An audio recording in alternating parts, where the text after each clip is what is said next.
Coming appearance tonight through the weekend at Larry Flynt's Hustler Club in downtown Shreveport, correct? Right. Okay, have you got a chance to see your billboard yet? I actually drove in from Dallas yesterday, and we caught a glimpse of two of them. One was on the left, and one was on the left, and one was on the right coming in. I don't know if there's more than that, but we did catch two coming in. I think actually more have popped up since the initial controversy began. Oh wow, they put more. I think oh, more okay. I would have thought it would have went the other way around, but. Well, I think that's what the intention was when the initial petition hit, was to have all of them come down, but Okay. it had a reverse Effect. response because people started talking about it. They started realizing that, hey, this is something that people are paying attention to. Maybe we should put more of them up. I find the billboard to be pretty benign. I mean, you are simply eating cake in Right. the picture. Uh-huh. Do you feel like this has been... do you feel that people are justified in objecting to this billboard and your depiction, or do you feel like this is one of those, like, why are people doing this right now? I come from a school of thought that is, I believe everybody has their opinion and their perception, and they deserve the right to speak out on that. And so it's really, if you want my personal opinion, I think it's from the neck up, and I'm licking icing off of my finger, and that is very similar to a child licking an ice cream cone, okay? Or it could be somebody taking a bite of a shrimp and they're putting it in their mouth. I don't know. You could put it to a million other different things. Basically, if you change the business name, Yes. it changes the perception. Yeah, if you change even my name and you change what it's for, there's a lot of, it's all about the meaning that people are putting behind the story that they're telling to themselves and others about it. So do I think that it could be very innocent? Yeah, I think it could be innocent. Could it be made to be suggestive, which I think that was purposely done? Yes, it could be suggestive. Do I think everybody has the right to have their opinion about it? Absolutely. Am I bothered by it? Well, I've been in this industry for almost 15 years, so I've seen and heard everything, and I'm not surprised that there are people that are uncomfortable with it and it fluffs some feathers.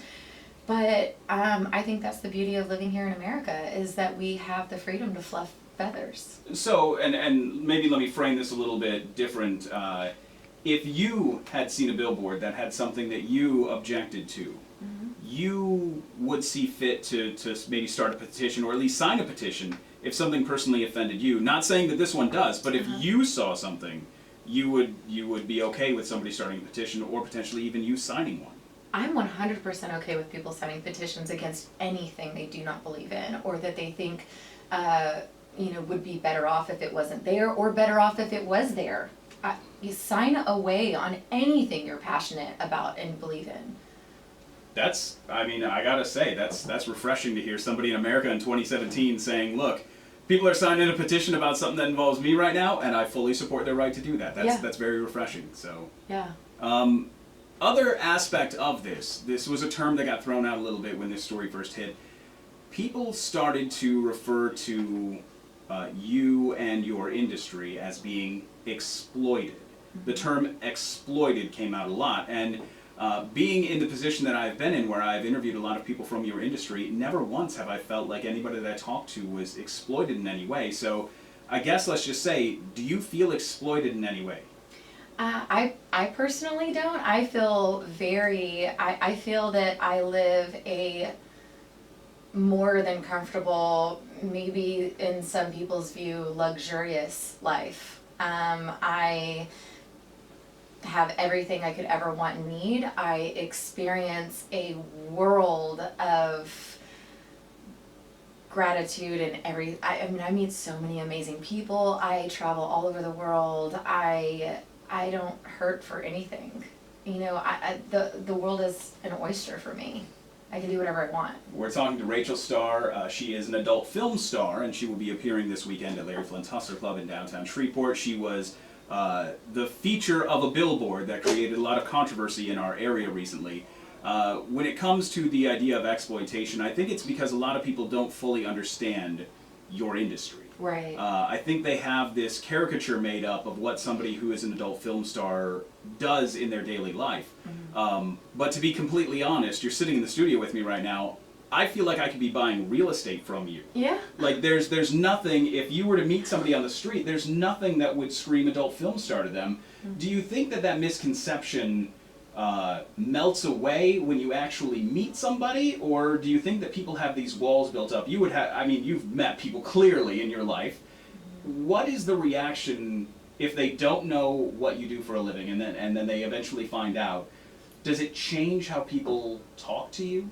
Sometimes it does, sometimes it doesn't. I would say the biggest experience I have is if people meet me and they don't know what I do, they would never even guess it. And once I tell them, they almost think I'm joking with them. Like they're like, oh, ha ha, funny. And I'm like, no, I'm actually serious. Like that is actually what I really do for a living.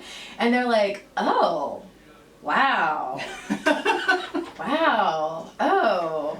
And they almost just don't even know what to say. But I think that not knowing what to say is they just perfectly got along with me. And I was a very respectful, sophisticated, educated woman that anybody can clearly see within an hour of talking to me, maybe less. I would say about 6 minutes. Yeah, and so they, I think that goes against people's stereotypes. That, and I will say this, stereotypes are there for a reason. And if you don't believe they are there for a reason, I think there was a famous comedian that said that stick your hand in the fence with a pit bull. If you don't believe the stereotype is there for a reason. Now, is that to say that all stereotypes are accurate always, 100% of the time? No. Does it mean that stereotypes that were there 20 years ago have lasted and have not evolved to even be close to the truth that they are now? I think that's what's happened in porn. I think that maybe back in the day there was shady business going on, and there might have been women that were exploited to the highest degree. I don't know Lacey Lovelace, right? But her story is that she was exploited, right? Now that was before my time, but it does go to show that yes, there is a possibility that those things were going on. That's not my time. I didn't see it with my own eyes, so I don't know. All I can do is take that perception of what she said as her word, and maybe those stereotypes need to evolve, because I can tell you I've been in for 11 years. Have I seen a handful of girls in 11 years, in my opinion, be taken advantage of? Yeah. But we're talking about a handful of girls over thousands of girls. Thousands. And I want to emphasize that. Thousands. We're talking about less than 1% of women that I've met in 11 years have I felt were being taken advantage of.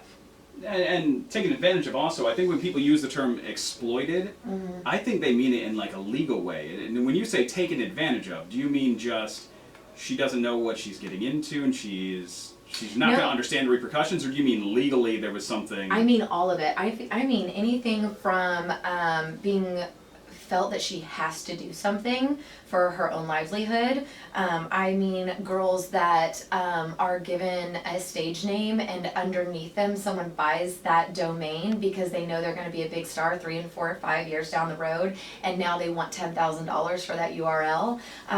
Down to girls are told, you know, they want one particular rate and they're told, well, you're not tall enough to have that rate, you're not skinny enough to have that rate, your boobs aren't big enough for that rate, so you have to take this rate. And so she just takes their word for it and does it. You know, those are things that are there and do happen, but they are rare. And the reason that those are rare is because we live in an information age, and at some level there has to be accountability and responsibility on one's own decision to get into any business, that they should do their research and not take what anybody just gives them as facts. Ask questions, find a coach, find a mentor, find somebody else that's even near that industry, and double check. And that goes, hey, as a radio person, that goes for radio too, because exactly what you've described, maybe not exactly, but similar to what you just described, I've seen the same thing happen in radio. So, but the industry is completely legal in the United States. We live in a free country. What you do for a living is completely legal, and it's very well regulated as well. Yes, You have a very lot of regulated. regulations that you have to go through. And you talked about a different era, and you've also talked about being in for 11 years. What kind of differences have you seen just over the last decade as far as regulation and protecting people in this industry? Wow. Oh God, where do you start with that? Oh my God, there's so much. I don't even know where to start. Okay, let's start with testing, right? I think that's the simplest place to go. We're governed by OSHA and state law, federal law, all of those different things. So STD testing. When I first got into the industry, it was required that everyone had to test at the same facility. It was all put in a database. We all showed up with a piece of paper that had a certain seal and stamp on it. We signed off on it, and we had to have a clean bill of health, quote unquote, every 30 days. Since then, those laws have gotten stricter. Now there's even more STDs that we are tested for, whereas before, there's certain STDs we were tested for every 30 months, and then other ones we were only tested for every 6 months or once a year. Now there's STDs that it is an industry standard, still by law, I believe it's 28 days or 30 days, but it's an industry standard that it's 14 days. And anyone in the industry has the ability to even come up with their own and say, I want a 3-day test. And I lived by that for many years, even on my own. It's not the law, but I require it to work with you, that I want your test to only be 3 days old. And I'm willing to pay for your test to make sure